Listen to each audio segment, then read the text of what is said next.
Good afternoon and welcome to our conversation with State Representative Harold Dutton, who is the chairman of the Public Education Committee for the House of Representatives for the state of Texas. Representative Dutton is a native Houstonian and grew up in Fifth Ward, Texas, we like to say. Attended Wheatley High School and became a graduate from Wheatley High School, Wheatley Wildcats, and received his bachelor's degree in accounting from Texas Southern University and his Juris Doctorate degree from Thurgood Marshall School of Law at Texas Southern University, and went on to become a state representative and has been in the House of Representatives for nearly 4 decades. Chairman Dutton has demonstrated over his tenure that his primary care is for children and for students and not brick and mortar and institutions.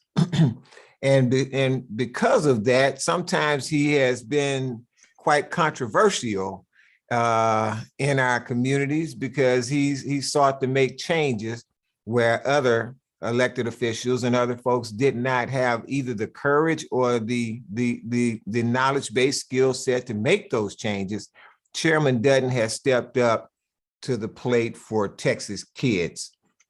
And with that being said, I'd like to welcome Chairman Dutton to this live stream and just have him talk about what it's been like being a Texas legislator coming from the city of Houston and working in House District 42 over these years, and what have been some of his main concerns and how he's been able to move Texas law forward to help those children. Well, let me thank you, Richard, for allowing me to do this, for inviting me to do this. I have, as you know, we just got finished with an election that I guess we had to win twice. We won first with 136 votes, and then we later had to win with 192 votes. But let me back up a minute. Let me talk about where I came from, and how I got here. When I graduated at Texas Southern, initially with a bachelor in accounting, I originally started out school as a major, with a major in mathematics, because I liked math.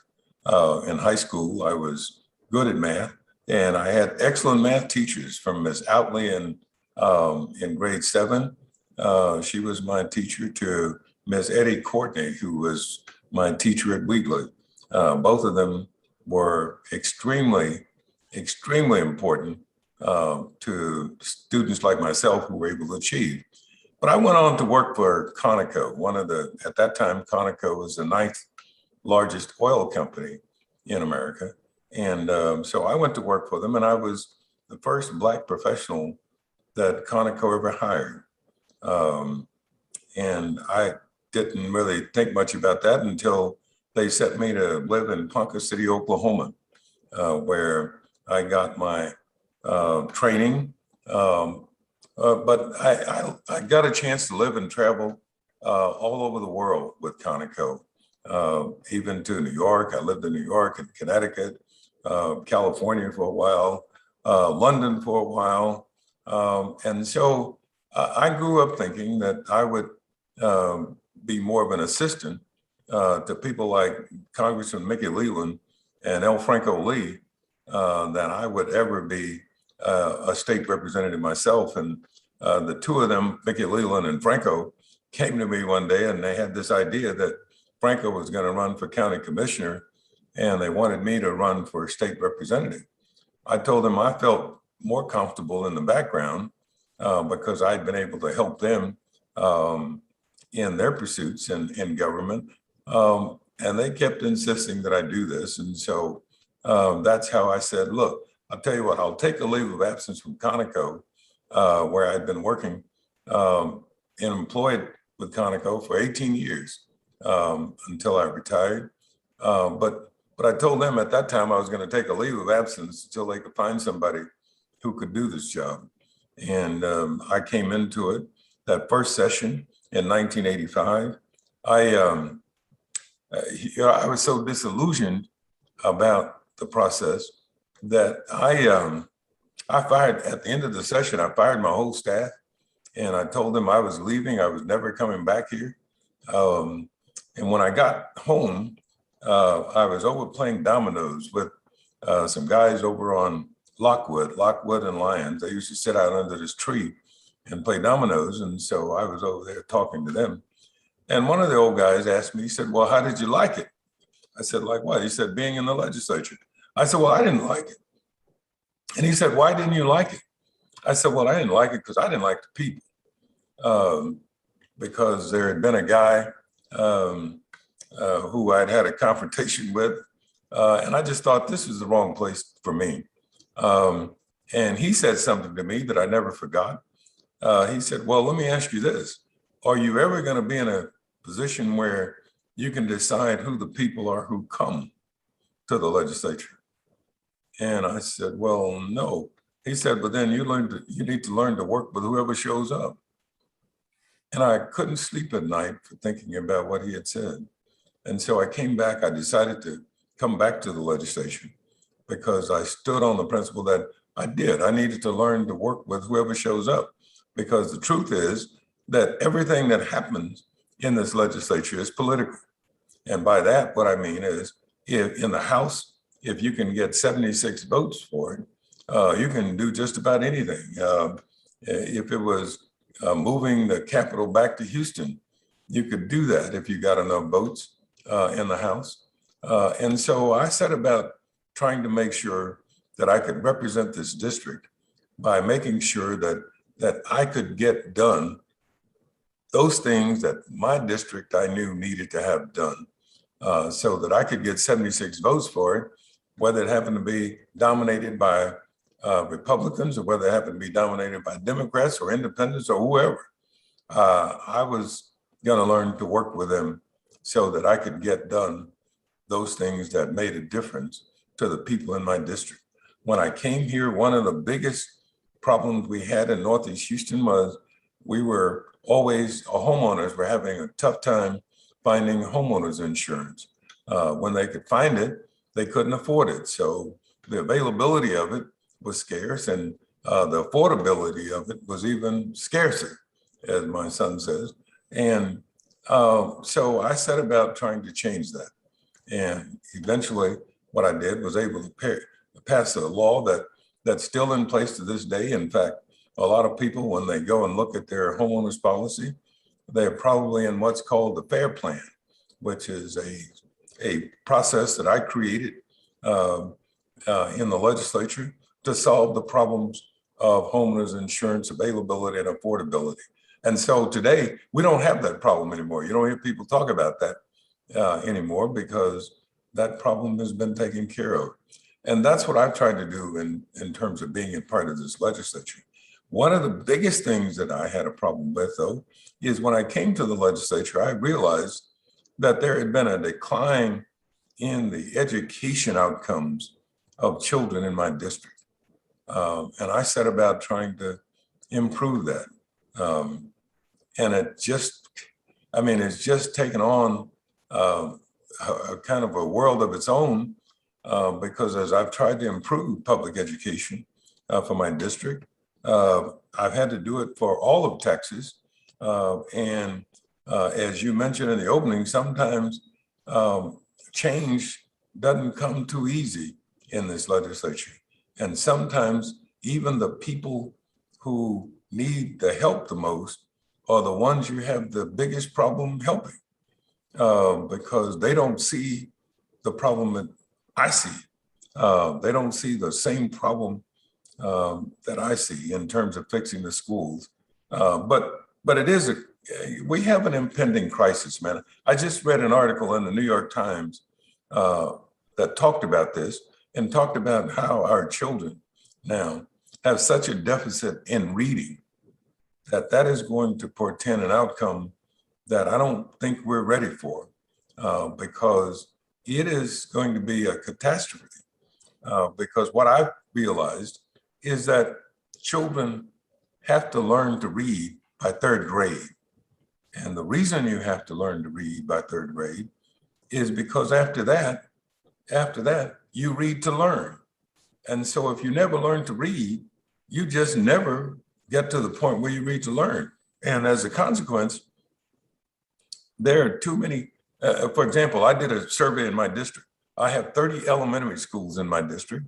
And I took a look at the reading scores for third graders. And interestingly enough, only 30% of the third graders were reading on grade level. That's a catastrophe. That's tantamount to children being in a house that's on fire and nobody's doing anything to get them out of this house. And I just don't think we can afford that. I mean, when we talk about making economic advances in this state, well, how do you make economic advances when you have a large number of children not succeeding at reading in the third grade? There are many countries who take a look at the third grade success rates and determine whether they're going to need, for example, prisons, the number of prison beds they're going to need by looking at third grade reading scores. And so this is a crisis that I keep trying to get everybody to recognize, but it's one we can do something about now. In fact, in Texas, right now at this point, I read a stat that said between the ages of 18 and 25, we have 5 million people who don't have a high school diploma. That's a tragedy. That's a tragedy. And one of the things the pandemic did for us, Richard, is the pandemic said to us, okay, now we got to do something about kids at the bottom, because the pandemic has shoved more of them to the bottom. But now there were some kids already on the bottom who the pandemic really didn't affect because they were already on the bottom. But the pandemic was kind enough to us to show us a lot of kids into the bottom, so that now we recognize we've got to do something to help those kids at the bottom. One of the things I have noticed in terms of public education committee here in Texas, we tend to have improved education by raising the ceiling. We had a discussion one time about whether or not we ought to require high school graduates to complete Algebra 1 at least. I told them, I said, well, look, there are a lot of kids don't get general math. If we do that, we're just going to put graduation further out of reach for them. And so rather than raising the ceiling to improve education, we now have to consider raising the floor. We have to go down and reach those kids who are at the bottom and take them out of the bottom, and the best place to do that is to start by teaching every child to read. And having said that, Richard, I was amazed because when I looked at my district and I saw the stats on reading, I called TEA and I wanted to know from TEA, why don't we teach spelling anymore? And they said, well, we don't know. We can't figure that out. I thought, well, if you can't spell, it ought to be obvious you can't read. Because I remember all the great spellers in school were great readers. All the people who couldn't spell in school were not great readers. And yet when I asked, give me a listing of the words that a third grader, for instance, ought to know, we didn't have such a list. We didn't have such a list. And I went around and looked at other states, and other states do, but we don't. And I wondered why. And so I had a spelling bee contest in my district about a week ago, 2 ago. And it was designed around third graders to get them to start reading, to make sure we do something to help them. And that's one of the reasons I wanted to come back to the legislature this time, because we need to improve the education outcomes of all of our students, particularly those third graders in Northeast Houston or who are in schools like in Northeast Houston, because those are the ones that need the most help. And having said that, I find it sometimes quite strange that the people who need the most help at the schools in their district are the ones I have the most problem with. And I understand why. The teachers union, for example, are pretty powerful people. They're pretty powerful, and they like to scare people with getting opponents for them, and they're going to run this. But I've taken the best shot. And like I told them at the start, if they see me running in a fight, I'm chasing somebody. I ain't running from nobody. Because I think that what I'm trying to do is to help children who are even yet unborn so that they can go to school in Northeast Houston and the parents can recognize that they're being educated. They don't have to get on a bus to go across town to go to a school. They don't have to do that. They can go to the school, walk to the school, or ride their bike to a school around the corner and get the quality education that we know they've got to have, so that every school in Northeast Houston will unlock the genius in every child that shows up at the front door. And if we do that, that's what this legislature has to do. Because let me explain it this way. Texas is going to look like what we do in education. If we don't do anything in education, Texas is going to fall further behind. And we'll find ourselves in a position where all of the other states will be advancing, and we'll be trying to figure out how to take care of people who can't simply take care of themselves because the technology has bypassed them and we didn't educate them. And so now we suffer the consequences. And I know that's a whole bunch, but don't get me talking about education, Richard, because I can talk all day about it. Yeah. Hey, look, Chairman, you answered about 4 of my questions. Well, already, but look, I'm so glad that you've been able to really put that out there so that our public can understand your passion for the children and your passion for education and for Texas. Because see, at the end of the day, you're right. Texas is going to look like what we actually produce in our classrooms. Absolutely. At the end of the day. And Absolutely. We want a stronger Texas. We want a more educated Texas. We want a skills Texas where we have people going out into the workforce. Not every child is going to go and get a bachelor's, master's, and a doctorate degree in liberal arts and sciences. Nope. But some of them will go right into industry. But they need to be educated. But they need to be educated at the end of the day. And that is a part of education. Absolutely. Because they're not going to be able to function in this society without education. I told my committee that I don't know all the answers. I don't know all the answers to education, educating our children. But I do know the question has to be in every case, does it improve student outcomes? We have some 881 pages in the education code. And I'm not sure that we need 881 pages in the Texas Education Code.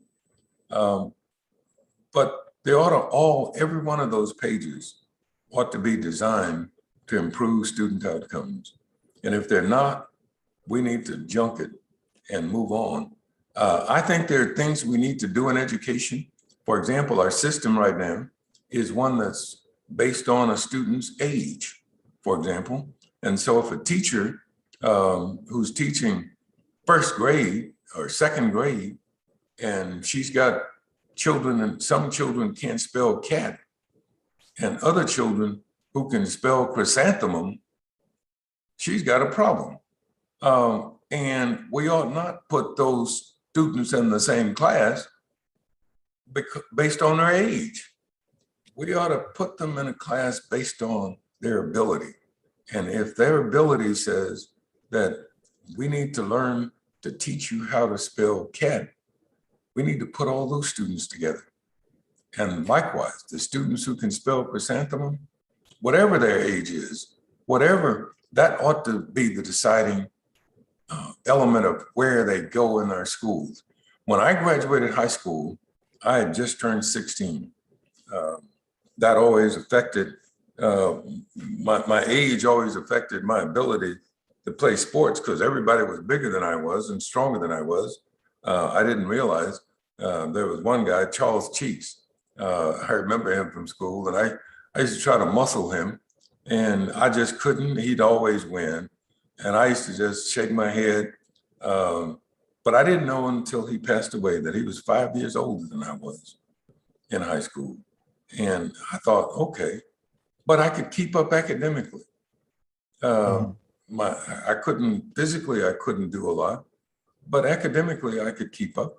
And so we ought to have a system based on children, not based on age, but based on their abilities. If they can do fifth grade work, they ought to be in fifth grade.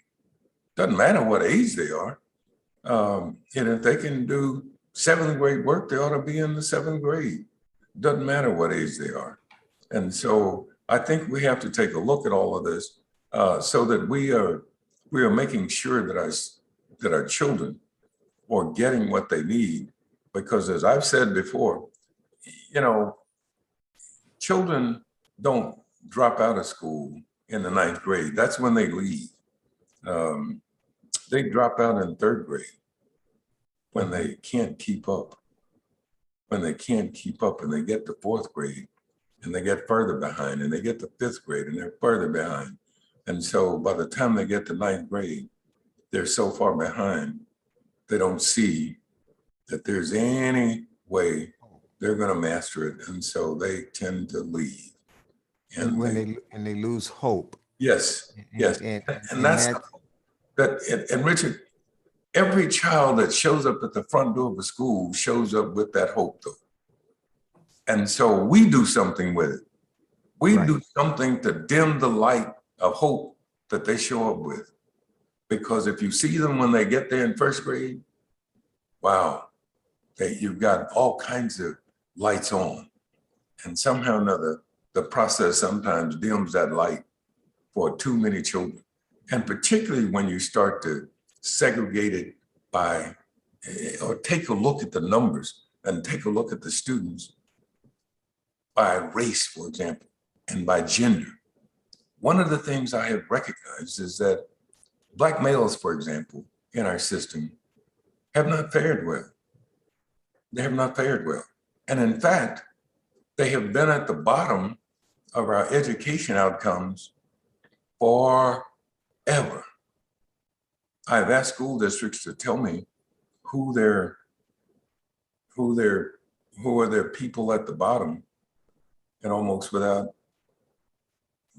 question, it tends to be Black males who are at the bottom education. And I ask, well, why? Why have you not come to the Texas House of Representatives and said to us, can you help me with this problem? And because I think a lot of people think the problem is intractable, so that they don't think that they can do anything about it because they think something's wrong with the children. But I reject that.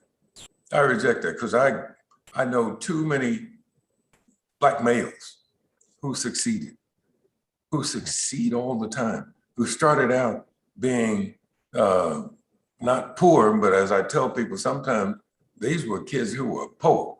They weren't poor. They couldn't afford the O and the R. They could just be the P and the O, that's all. But straight up poor. Yeah, but somehow or another they succeeded academically. Let me get this one question. Let me get this one question into you. All right. Because you just hit the nail on the head, Chairman.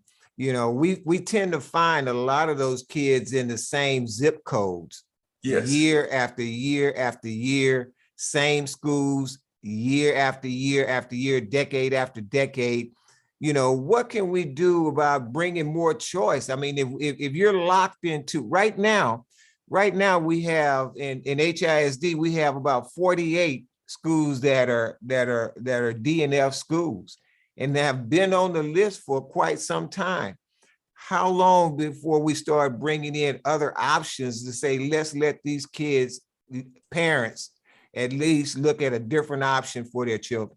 Well, I think that's got to be part of the menu for getting this thing, getting this ship righted, because I don't think that we can limit ourselves to one delivery service for education in this state.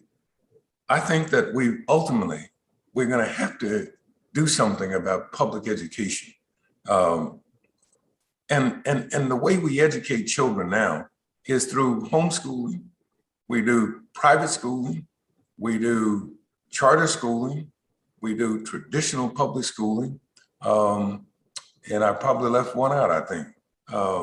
But we've got to improve all of those. We've got to get all of those because we've got to get children with better outcomes educationally, and particularly kids who are locked in, because it's true.